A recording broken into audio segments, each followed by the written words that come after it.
বিপিনুল হক নূরকে প্রধানমন্ত্রী বানাবো। রিমান্ডে নির্যাতনে যে ব্যক্তি সোজা হয়ে দাঁড়াতে পারে না, হাতে হাত করা পড়া অবস্থায় বিপিনুল হক নূর বলেছিল স্বৈরাচার হাসিনা সরকারের 90% পতন হয়ে গেছে, আর মাত্র 10% পতন ঘটাতে হবে। সত্যি সত্যি 2 দিনও যায় নাই হাসিনা সরকার পালাতে বাধ্য হয়েছে। আমরা বন্দুকের সামনে দাঁড়িয়েছি, জীবনের ঝুঁকি নিয়েছে।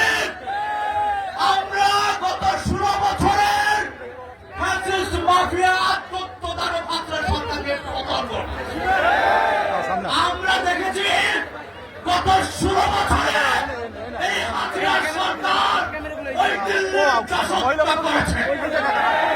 আমরা বলে দিতে চাই, আমরা ওই দিল্লির চিন্নি ভেঙেছি দিল্লির দাসত্ব করার জন্য নয়।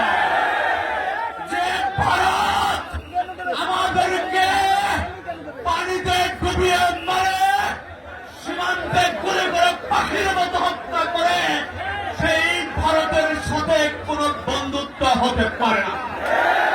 আমরা ভারত সরকারকে স্পষ্ট করে বলে দিতে চাই, ভালোই ভালোই ওই বাদ খোলা নিয়োগ বন্ধ করুন, সীমান্ত হত্যা বন্ধ করুন, আগ্রাসন বন্ধ করুন। তা না হলে আমরা ওই বাদের বিপরীতে বাদ তৈরি করব।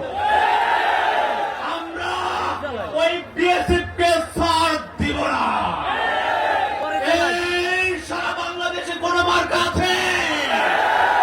ওই টেকনাফ থেকে তেঁতুলিয়া কোন মার্কা আছে? ওই রূপসা থেকে পাথুরিয়া কোন মার্কা আছে?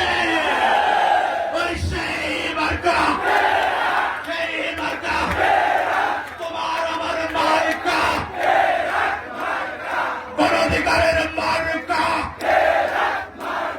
বিপিনুরের মার্কা,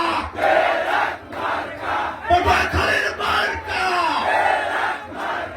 ফাহিমের মার্কা, রবিউলের মার্কা, ফাতেমার মার্কা, শহীদুলের মার্কা, হিন্দু ভাইদের মার্কা, খ্রিস্টান ভাইয়ের মার্কা, বৌদ্ধ ভাইয়ের মার্কা, মুসলমানদের মার্কা, সকল ধর্মের